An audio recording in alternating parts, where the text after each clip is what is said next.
Well, Matt, I got to ask you. How are you doing today? And are you ready to get this show started and predict the NBA Finals?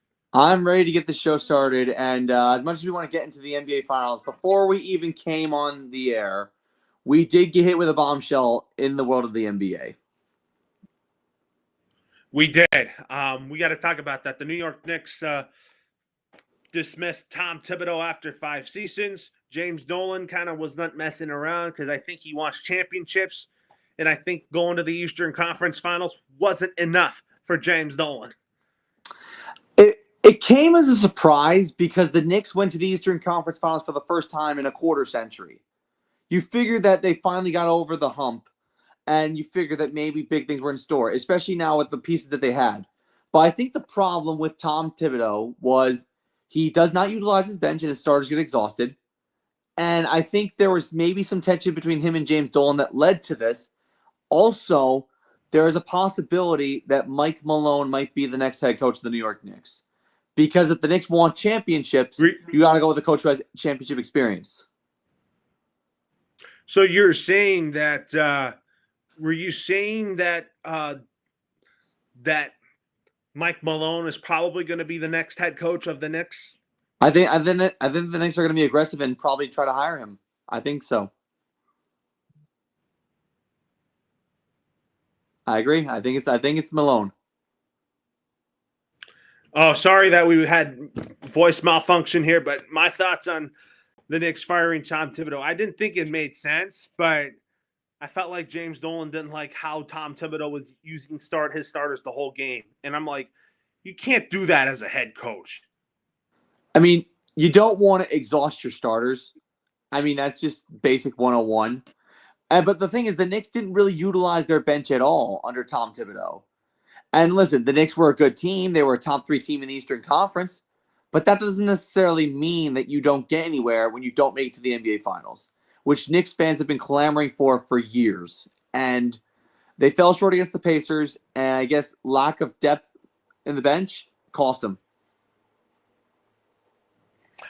Yeah, you're right. I think the lack of the bench depth cost them. But as for the Pacers, going back to the finals had to feel very, very good. I mean, they lost to Boston last year, but this team, they started out slow, but this is a team that likes to play fast. They like to push the tempo. They like to do everything good.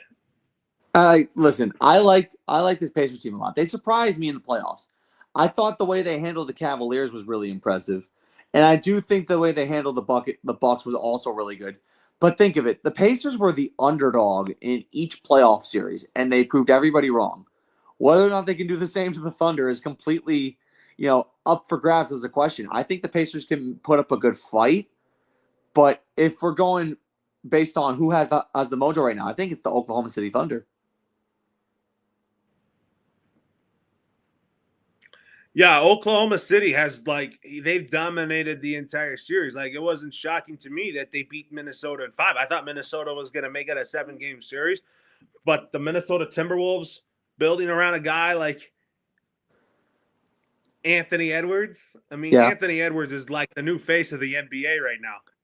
I think Anthony Edwards has a lot going for him later in his career. It's a shame the Minnesota Timberwolves got spanked in back-to-back Western Conference Finals.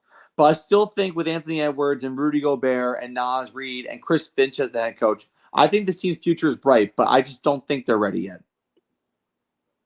Yeah, I just don't think the T-Wolves are ready yet. I think the T-Wolves are going to be a team that I could see going to the finals very, very soon. Yeah, very soon. If not next year, the year after for sure. This team is going in the right direction for sure.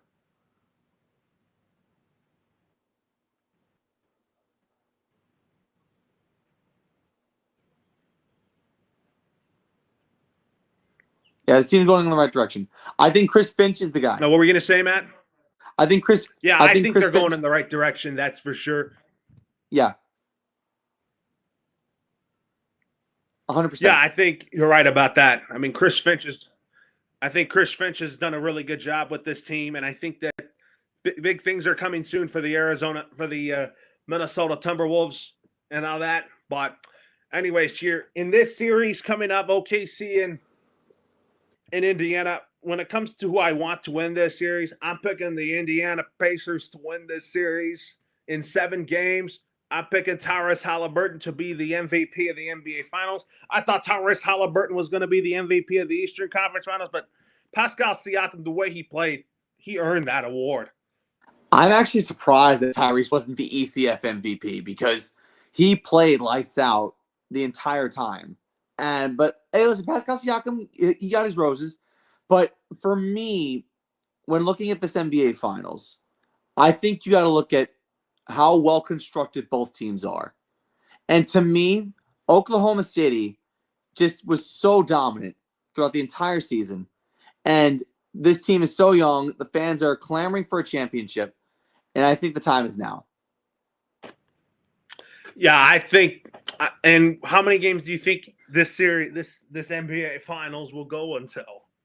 I'm going to say Thunder in 5.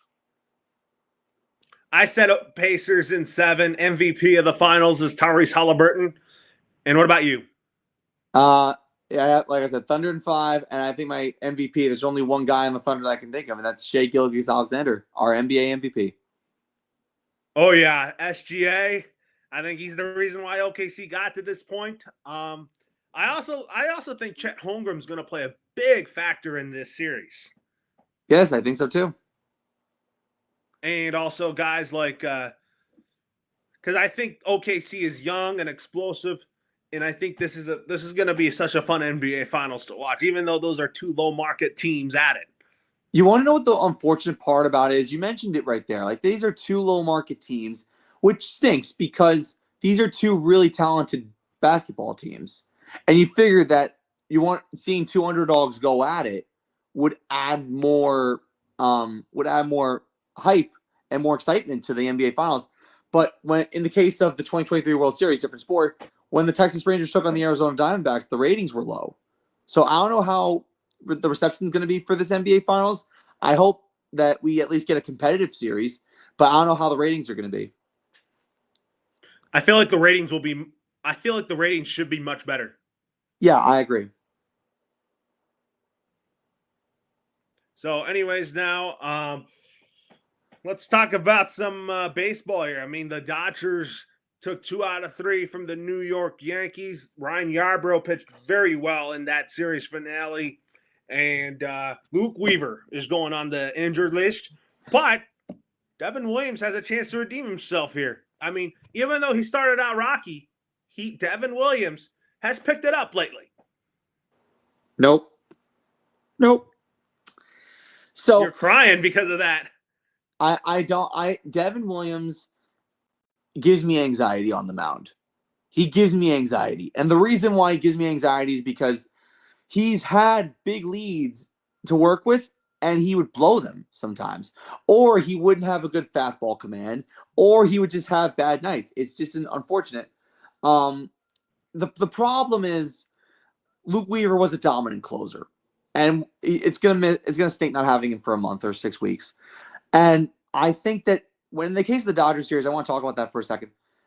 I think that even though the Yankees got absolutely embarrassed in game 2 and had the lead late in game 1, I think this is as close to as big of a victory for the Yankees as it was, because we got to your best starter, you got to ours. And then the third game was Will Warren having a terrible day. Well, Will Warren was. I thought Will Warren stepped up in the absence of Garrett Cole, but I thought that Will Warren just got absolutely rocked. He did. It was a bad outing. He had 1 1/3. He gave up 7 runs, and then the bullpen did nothing to help him. But if you had told me not too long ago that Ryan Yarbrough would be a decent starter coming out of the bullpen and pitching 6 solid innings against the defending champs, I would say you're absolutely crazy. Because Ryan Yarbrough, he did have a good day. He had a good game against the Dodgers. Like, look at the thing about Ryan Yarbrough. He doesn't throw a lot of fastballs. He's got a lot of off-speed pitches to work with, and he's got that good sidearm, the delivery. Yeah, the sidearm delivery, I think, is key because not a lot of starting pitchers have a good sidearm delivery. And I think Ryan Yarbrough, I think that's what makes him unique Because if you look at the sidearm throws that we have in the bullpen, like Tim Hill, he's not as efficient with his off-speed pitches. So I guess Ryan Yarbrough be converted into a starter, I guess could be good. It's definitely going to help the rotation if he stays in there. Because I think that if it's Fried and Yarbrough and then Will Warren and then Luis Gil when he comes back. Clark Schmidt. And Clark Schmidt. I think that's your about rotation Clark Schmidt too. Who I think I wasn't high on him in the beginning, but I think Clark Schmidt can be good too. He can be good. Also, I forgot Carlos Rodon. Rodon is has been turning a corner ever since that sluggish start to the season. So I think, to me, it's Yarbrough, Max Fried, Rodon, Clark Schmidt, and even Will Warren. That's your starting five. And if Luis Gil comes back, take Warren out, put Gil in. Absolutely. I mean, Luis Gil will kind of help reinforce things in the Yankee rotation. I also think that a healthy Garrett Cole will do the trick. If only we had him this year. I am a Garrett Cole fan, and I love the way Garrett Cole plays. Yeah, if only we had Garrett Cole this year, this team would be so much better. It's killing me a little bit. Also, there was a report that the Padres are showing interest in Red Sox outfielder Jarren Duran. The Red Sox are rumored to be sellers at the deadline, and I'm like, too early to speculate that? It's kind of shocking, actually. The Red Sox did not have a good month of May. And Alex Bregman started the season strong, but he's fallen off a bit. And then Garrett Crochet, who's their best starter, he hasn't been great against really good teams. So the Red Sox are at the point where they want to try to compete, but they're not exactly fitting the mold of a contender yet. I think this team will be good next year. Here's the thing. If they trade a guy like Jarren Duran, I'm thinking that their number one prospect, Roman Anthony, is probably waiting in the rings. And I think that the Red Sox want to get him started. And you know what? Whatever they have to do to spark their team, because like I said, they were 11 and 18 in the month of May. Christian Campbell, I think, has really done a great job. I think he's a guy that has really shown that he's their second baseman of the future. Mm-hmm. Christian Campbell is a guy that I think everybody's going to pay attention to. I think so. Listen, the Red Sox have a good young foundation. They just got to put everything together. They do. I think they do. But last night, the Boston Red Sox got embarrassed by the Angels. Yeah, that was something I didn't expect. And I think the Angels are a team. Again, they're playing hard. Mark Trout's in and out of the lineup with injuries, but he's actually playing the way that I think a lot of Angel fans wanted. Absolutely. Since coming back from the injury list, I mean, Mike Trout's probably going to be in the top 5 in MVP discussion, but the Angels are still not going to make the playoffs. Yeah, they're not quite there yet. I think, honestly, it's either going to be the Astros or Mariners who win that division again. I mean, Houston, you can never count out the Houston Astros, because even though that they lost Kyle Tucker, this is a good team still. You need to get Yordan Alvarez healthy. I mean, Jose Altuve still doing Jose Altuve things. Mm-hmm. I mean, Framber Valdez is on a walk year. I mean, if the Astros don't re-sign him, then they want to go to their young guns. I think the Astros have really – I mean, they're still a contender. Like, this is a team that can absolutely make the playoffs for sure. As far as winning the division, but they're not as good as their 2017 run. But no. I think that the Houston Astros are a team that is still very competitive. I agree. But if you asked me right now on June 3rd, 2025, who I think could win that division, I think the Seattle Mariners have a really good shot. I know they do, but I also still like the Texas Rangers too. I think Texas can still make a run. They're good too. I think the unfortunate part for them is that they got to play the Mariners and Astros more often than anybody else. No, I mean, the reason why Jacob deGrom is healthy again. Marcus Semien is a little bit of a slump, but I know he'll get it going. Corey Seager, I mean, that guy's got to be healthy, because I think if he's healthy, the Rangers lineup is unstoppable. Hard to beat with that lineup. They are a really good lineup, and I think that's probably the shame of it. Like, they say health is the number one thing in any sport. If you're healthy, you can, and all your top guys are playing lights out, That's what you need. That's the key to success. And that's what the Texas Rangers need. They need to be healthy. Well, let's talk about some games today. I mean, the Yankees begin a 3-game series with the Cleveland Guardians at home. That's an ALCS rematch. I know you're waiting to play those guys again because in that series last year, even though it was Yankees in 5, it was a fantastic series. But that game 3 broke your heart when Big Christmas hit the game-tying home run off of Luke Weaver, and then David Fry sent everybody home with his walk-off home run.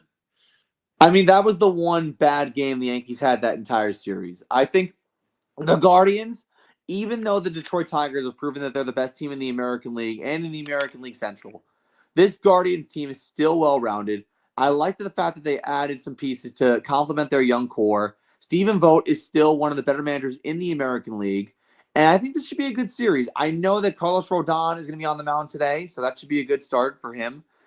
But this Guardians team, I think they probably lose 2 out of 3, but I think the Guardians will make this competitive. Yeah, you could remember game 3 and how heartbroken you were about Big Christmas tying it. What a call by Brian Anderson. That was a great call. Because I thought, did it even break your heart when Kenzie Noel was up to the plate pinch hitting? Luke, it was 5-3. There was a man on second.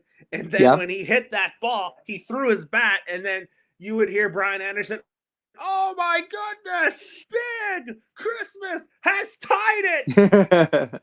Hey, listen. Did it break your heart? It was your a great heart? call. It didn't break. It's not painful now because obviously the Yankees would go on to win the series.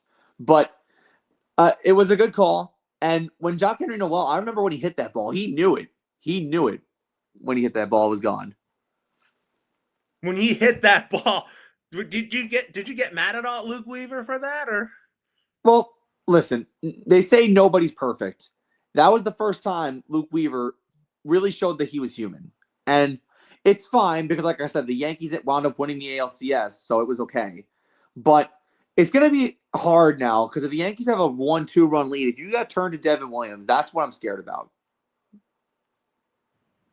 Oh, Devin Williams. I mean, he was reliever of the year last year in Milwaukee, but I don't know why he's fallen off a cliff in the Bronx. Maybe Pete Alonso got in his head because I can't think of his command is just erratic sometimes. I can tell you also that, he's just, I think he lost his confidence. Pete Alonso getting in his head. I'm not surprised about that. Yeah. Listen, I think that Devin Williams lost a little bit of confidence after that playoff game against the Mets. I really think he did. But you got to remember, you live in Los Angeles, which is a big market. When you go to a big market team, if you don't play well in a big market, it's going to derail your confidence. And from the moment Devin Williams stood on the mound for the first time in Yankee pinstripes, go ahead. Well, now we talk about from one New York team to another. The New York Mets definitely escaped yesterday's game by beating the Dodgers in extra innings because I saw Edwin Diaz on the mound yesterday. And I was like he was going to blow that save, but the Mets just got lucky. And that's a loss that they should have had. I mean, listen, as much as I'm not a fan of the Mets because of the Juan Soto thing, I'm going to give the Mets a couple things. Number one, Juan Soto is starting to hit now. And that's deadly for anyone who wants to play the Mets. Number two, and also, before you go on with this, the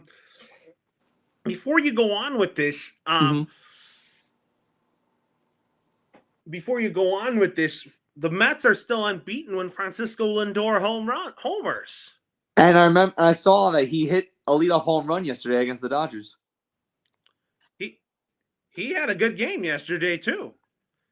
And I'm like, how could you quiet a leadoff guy like him?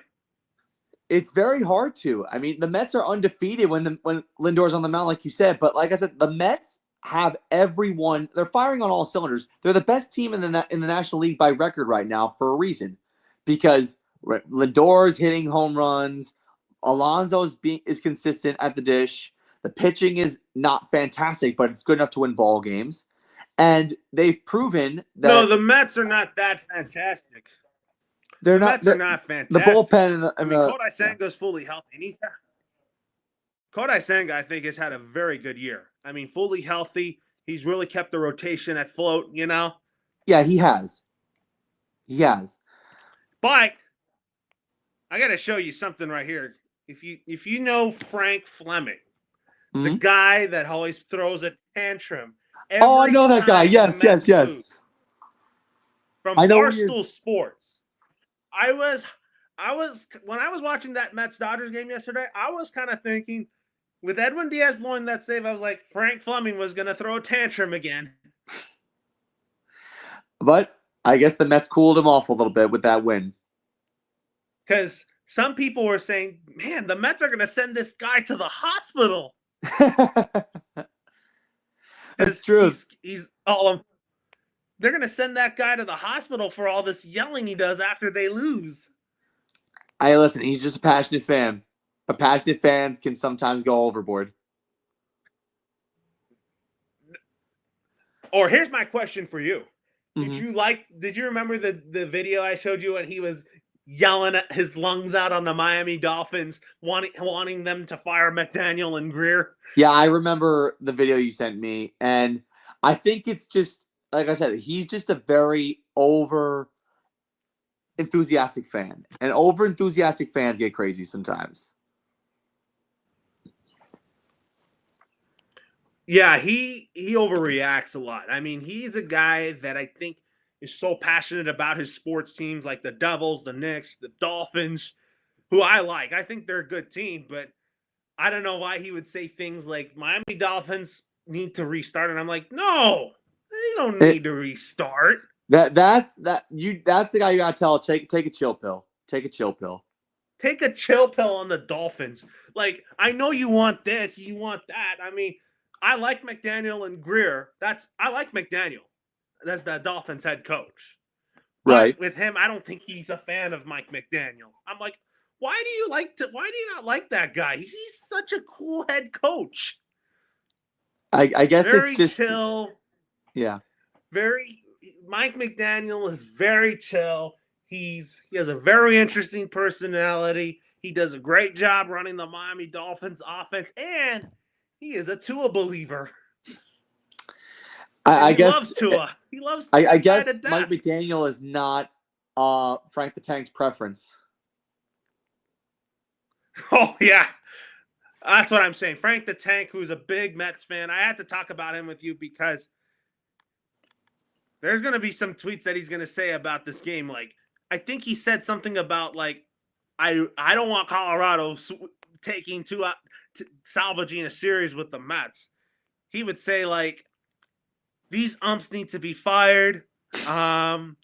Where was that pitch? These umps, this ABS now. That's what he would say. The PA system in LA is ridiculously loud. That was yesterday's game. He also said another horrendous at bat by Francisco Alvarez.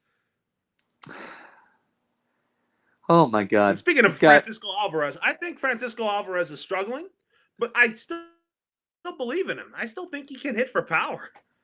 I mean, I guess Carlos Mendoza believes in him. I mean, Carlos Mendoza wouldn't keep giving Francisco Alvarez playing time if he didn't.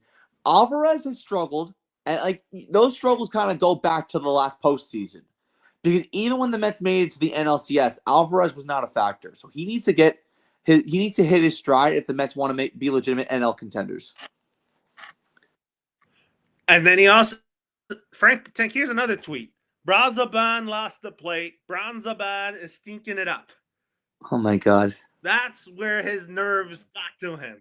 And he did praise that Paul Blackburn was perfect. Oh, that guy's terrific. Nuts. He said, but if you see Frank Fleming on Twitter, you know the Mets will give that man a heart attack every game. Yeah, you have to check his blood pressure every inning. What was that? You have to check his blood pressure every inning. Oh, what were you saying, Matt? You have to check his blood pressure every inning. But my question for you is, will you go on that same rant on shows with me if it comes to your Giants, like what Frank does with the Dolphins? Not with the Dolphins. I wouldn't go on a rant like that. If Aaron Boone blows another World Series, I'd probably go on a rant. What do you think, Matt? Like last year, when you would you go on that same rant that Frank did about wanting Chris Greer and Mike McDaniel gone? Would you go on that same rant when you want Brian Dable gone? I would do that for Aaron Boone. Like maybe one of these days, I want to see you copy him. What would you want to copy him? You'd have to really get under my skin And copy in order his for me to do yelling and all that. you'd have to really get under my skin in order for me to do that. What were you saying? You'd have to really get me going in order for me to go on a rant like that. I didn't hear you. What were you saying? You'd have to get me going in order to get me to rant like Frank the Tank. Oh, what were you saying again, Matt? For Frank the Tank, you'd have to really get me going in order for me to rant like Frank the Tank. In order for you to say, you said in order for you to go rant like Frank the Tank, it's going to be like if the Giants explode. Or if the Yankees collapse. A collapse, a bad season, something along those lines. Oh, like a big collapse or something like that? Yeah, exactly. Oh, and then for the early, Jeff Passan just tweeted who let the Dodgers should do at the trade deadline. They might get Walker Buehler back from Boston. And I'm like, you know what? I love Walker, but I feel like that's unlikely. Really? Why?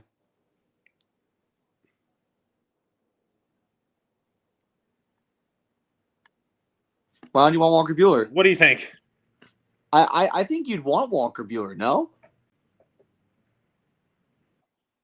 You wouldn't want him? Sorry, we have technical difficulties here. What were you saying, Matt? You wouldn't want Walker Buehler? No, I was saying that Walker Buehler was rumored to be traded back to the Dodgers if the Red Sox continued this slump by July 31st. Do you think that could be realistic? It could be if Boston doesn't hit their stride soon. I think Boston has potential to be good, but they haven't exceeded expectations. And if you don't exceed expectations, you're going to tap out and sell. Oh, okay. Just was wondering here. But anyways, I know we're having technical difficulties. We're going to move along on this show here. We're going to talk some football here. Stefon Diggs back at OTAs after that little viral Memorial Day incident that kind of surprised people's heads here, Matt. Do you have any thoughts on that? And you said to me off air that this was unprofessional. It is. It's very unprofessional. It's disgusting. And apparently Mike Vrabel and Stefon Diggs talked about the incident online. And also, if this were Bill Belichick as the Patriots head coach still, Stefon Diggs would be gone. This guy needs to wake up, play football, and be professional.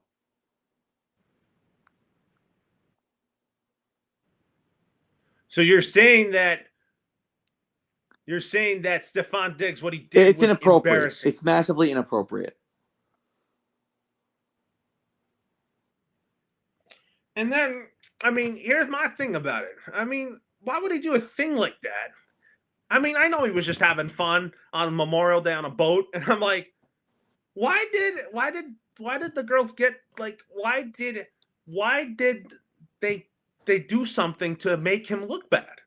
I don't understand. And by the way, one of the girls in the video was Cardi B. I don't know if you caught that. I saw that. That was who Stefon Diggs is dating now. That's correct. And I don't know who the other girl was that took out something out of Stefon Diggs' pocket. It was pink powder. That's what it was. Did you think he was on drugs, or did you think that what happened was just was overboard? I think he went overboard. I think he went overboard. And the reason why I think he went overboard is because he is probably trying to get a reaction out of Mike Vrabel And honestly, I can tell you, Mike Vrabel must have handled this better than many people anticipated. And the Buffalo Bills should be lucky that he's out of their hands now. Absolutely. Now the Bills are more the Bills are still the team to beat in the division. But I mean, Josh Allen still has good weapons here, but James Cook is holding out. You think the Bills are going to pay James Cook? I think something has to get done. The Bills are running back by committee, but James Cook is their best back that they got. And I think if you lose him for the season because of a holdout with his contract, I think it'd be detrimental for the run game. I think the Buffalo Bills will find a way to do their best to keep James Cook. But I also think Josh Allen still has plenty of targets to throw to, like Shakur, Knox, Kincaid. You still got a good supporting cast around Josh Allen. Now, the Bills are a really good team. I just want to see them get over the hump, and that would be beating the Kansas City Chiefs in the playoffs, which Josh Allen has not done yet. Josh Allen never likes to beat the Kansas City Chiefs in the playoffs. I mean, in the That's regular the unfortunate part, yeah. season, he knows how to beat them, you know? Yeah, exactly. And the Bills are going to be a team to be on the lookout for. But other storylines this offseason is Tua Tagovailoa facing pressure to stay healthy in 25? Yes, he is. And the reason why is because we've seen him probably almost every year of his career, he's suffered a concussion. And he's done everything he could to stay healthy. He's tried yoga. He's tried putting on muscle mass. He's tried so many different things. And unfortunately, it hasn't worked. So Judo the Dolphins, and all that. Judo, like he's tried everything, and nothing works. So it's on Tua to keep himself afloat, to keep himself healthy, to not do anything stupid with his body, because it's hurting the team and it's hurting him. No, Tua's their guy. I mean, I still have a lot of faith in him heading into this season. I've told you many times that Mike McDaniel loves Tua Tagovailoa. Yeah, but you got to protect your investment, and the Dolphins haven't done that a lot lately. Yeah, I mean, the Dolphins' ownership has so much to spend in his pockets, though. Yeah, well, that's what I'm saying. Use the money that you have to go out, get some good offensive linemen, or do whatever you can to keep Tua And they upright. did. I thought the Dolphins did a good job. I felt like the Dolphins did a good job in this draft getting some offensive linemen. And that's what they needed. So they did the one thing that they had to do, which is protect Tua's backside. Get a tackle, get a guard, and just put good playmakers around him. That's what the Dolphins have done. It just all comes down to, can Tua stay healthy? I think he can. I think he's more than capable then. I think that's a big if. I mean, Quinn Ewers, I think, is a very good insurance policy. Yeah, better than Tyler Snoop-Huntley from last year. Oh, he was non-existent in that offense last year. Quinn Ewers, I think, will have a better understanding in this offense. Yeah, I mean, Quinn Ewers is a guy who, if you watched him out of Texas, is a guy that can command the system very well. But at the same time, you need a good backup policy for when Tua gets hurt. That's what the Dolphins did. They did everything right with drafting and acquiring free agents. That's what they did right. Yeah, what they got right is the backup quarterback thing. But now the Jets, I mean, if you talk about the worst teams in the NFL between the Raiders and the Jets, in my opinion, I still think the New York Jets are probably going to be the worst team in the NFL. I think Aaron Glenn has a bad roster to work with. I'm not a believer in Justin Fields. I mean, if he throws to Garrett Wilson, that makes the offense go, but there's not a reason for me to believe in this New York Jets team right now. I understand where you're coming from. I think I understand it, but I say the Raiders because the Raiders really don't have a foundation at all. Look at this, Matt. The Jets are in a division where the Buffalo Bills are explosive. The Miami Dolphins are good when Tua is healthy. The Patriots just got better with Mike Vrabel as their head coach. Their defense got better. The Bills are going to be the offensive line of the New York Jets. They're going to get exposed by the Buffalo Bills defense. Yeah. I mean, listen, The Jets upgraded offensive line. They drafted a few offensive linemen, so I think they improved up front, which is what they should be doing. I think the defense will be a lot better for the Jets. The problem as to why I have the Raiders as the worst team in the NFL, not New York, is because the Raiders are going with the big name route, the PR splashes. They did that with Geno Smith, and they did that with Pete Carroll, and I don't think that's necessarily going to work. You just don't think it's going to work with the Raiders or the Jets, you're saying? The Raiders. Absolutely. I would say the Raiders. I think you reeled Pete Carroll out of retirement just to make a splash. Yeah, the Raiders, I don't think they have anything. I mean, I know that they got Geno Smith, and I'm like, is Geno Smith really going to be their long-term answer? I know Pete Carroll loves the guy, but I'm like, you're in a division that consists of the Chiefs being the Chiefs. I mean, the Chargers got a lot better. They're going to continue to get better with Jim Harbaugh. And then the Denver Broncos with Sean Payton and Bo Nix. That era is starting in the Mile High City. Yeah, I mean, I think and that's another thing. The Raiders play in a really tough division. They'll probably go 1-5 or 0-6 in the division. The Jets can at least, and you're in a division that is basically almost top heavy in that division. Yeah, exactly. Well, I mean, let's talk about the Colts. I mean, I don't know if we talked about this on the last show. I mean, the Colts suffered some very heartbreaking news about the owner, Jim Irsay, who passed away at age 65 in his sleep. I mean, I know that we've talked about that Jim Irsay at times can lose his cool, and he has lost his cool in recent years with his Colts team. I know. And how unfortunately he's grown impatient. Well, unfortunately he passed away in an uncomfortable circumstance. I remember you talked to me about how Jim Irsay was never in the best health condition. I remember you talked to me about, how things never worked out after Peyton Manning. And I know you also talked to me about, how Jim Irsay wanted to build a champion before his life ends. And, maybe he had 20 years left of his life, and apparently he was gone too soon. I mean, you were saying that, the Peyton Manning era was probably the best eras in Indianapolis Colts history. Yes. I mean, you talked about guys like Dallas Clark, Reggie Wayne, Marvin Harrison Sr., Edgerrin James, Dwight Freeney, Robert Mathis. Those were the all Irsay team. Yeah, I mean, those were Irsay's guys that helped him that way. Yeah, exactly.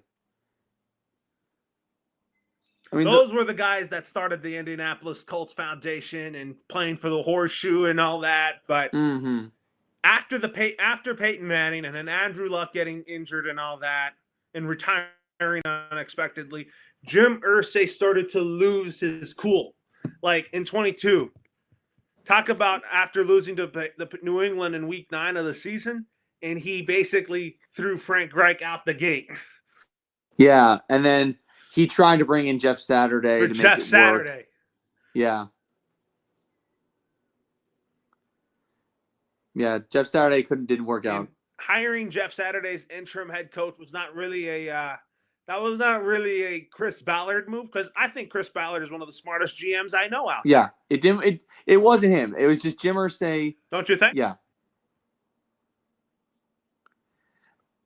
Chris Ballard, I think, is one of the smartest GMs that I've seen in history, because Chris Ballard's a good drafter, a good talent evaluator. I think he's the GM of the Colts for a long time.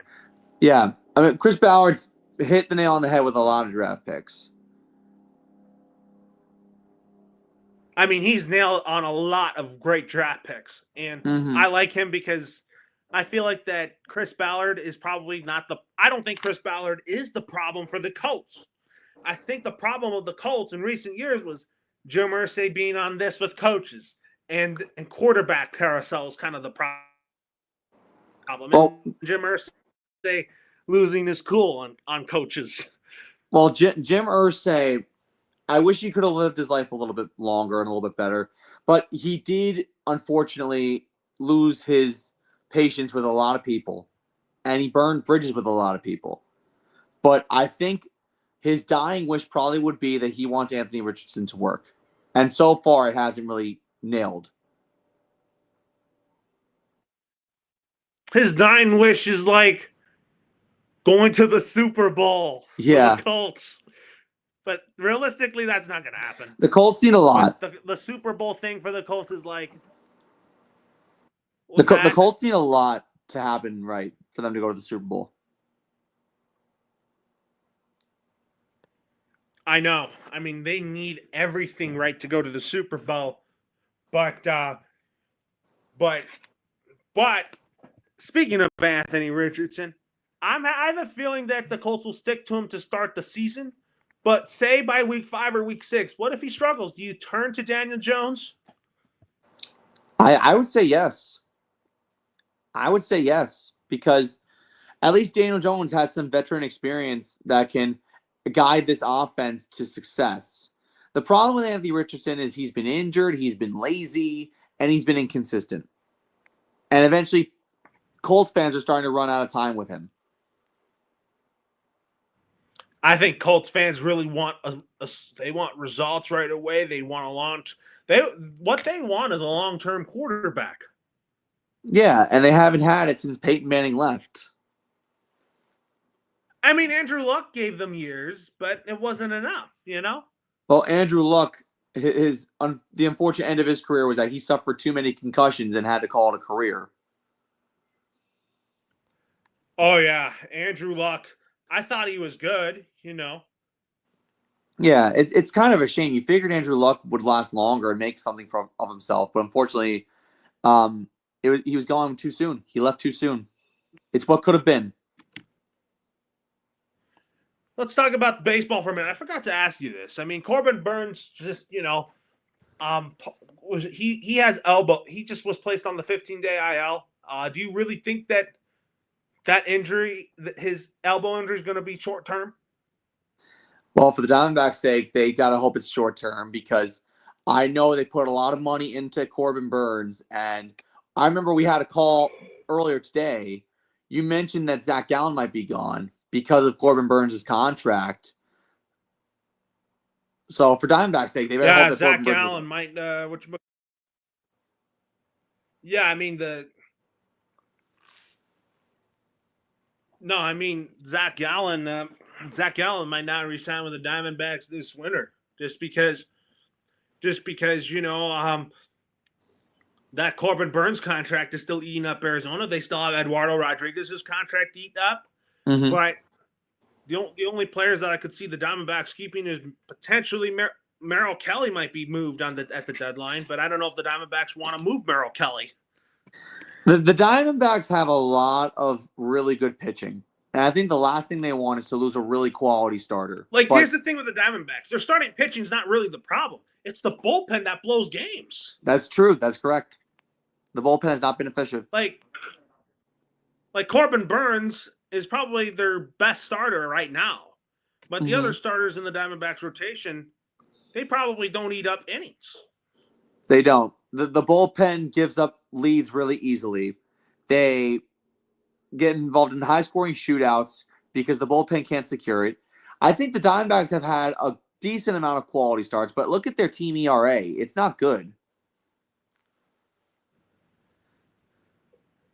And then you talk about Tanner Scott. He's also been in a slump.